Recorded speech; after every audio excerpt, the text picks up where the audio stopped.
सुप्रभात। ये है एक काव्यांश को पढ़कर उसमें दिए गए प्रश्नों के उत्तर देना। काव्यांशों पर आधारित बहुविकल्पीय, बहुविकल्प मतलब उसके विकल्प दिए गए हैं, उनमें से कोई एक आंसर छांटना होता है।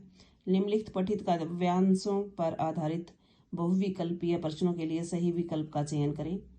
या अपने ही सरगम को लांग कर चला जाता है भटकता हुआ एक अनहद में, तब संगीतकार की स्थाई को संभाले रहता है, जैसे समेटता हो उस गायक का पीछे छूटा हुआ सामान, जैसे उसे याद दिलाता हो उसका बचपन जब वह नौसिखिया था। नौसिखिया जब जिसने शुरू किया ही है सीखना।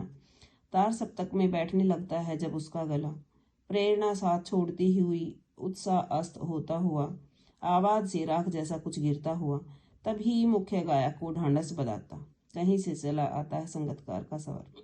मुख्य गायक अपने ही सरगम को किस कारण लांग जाता है? गाने की रो में भटकने के कारण, संगीतकार द्वारा साथ न देने के कारण, संगीतकार द्वारा साथ न देने के कारण, और संगीतकार नौसिखिया था। तो इसमें है कि गाने की रो में भटकने के कारण, जैसे वो गा रहा होता है ना, तो जैसे हमने पढ़े थे कि जो सप्तक हैं वो 3 है, तो किसी भी सप्तक में जा सकता है। वो तार सप्तक होता है सबसे ऊंचा स्वर, और मंद होता है कि नीचे वाला स्वर, तो इस तरह से वो उसकी रो में भटक जाता है। मुख्य गायक कहाँ भटक जाता है? समुद्र के भंवरजाल में, बचपन की स्मृतियों में, तबले की तान में, या शोरगुंज के भंवरजाल में, तबले की ताल में। मुख्य गायक के भटकने पर संगीतकार उसकी सहायता कैसे करता है? उसके स्थाई को संभाल कर, जो स्थाई सुर होता है उसको वो संभाले रहता है। प्रश्न नंबर 4 है, जब वह नौसिखिया था, इस वाक्य में वह है किसके लिए आता है? तो वह शब्द आता है मुख्य गायक के लिए।